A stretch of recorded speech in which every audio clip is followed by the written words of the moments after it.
Hello friends, welcome back to my channel. Today's topic is 10 lines on aeroplane in English.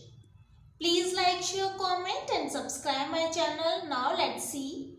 An aeroplane is used to travel from one place to another.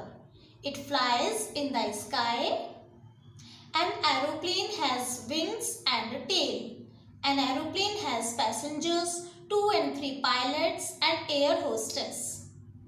Pilot flies an aeroplane. Aeroplane is very expensive transportation. Aeroplanes are operated by airports. Aeroplane can carry 100 to 400 passengers. It is long and cylindrical in shape. Aeroplane was invented by Wright Brothers in 1903.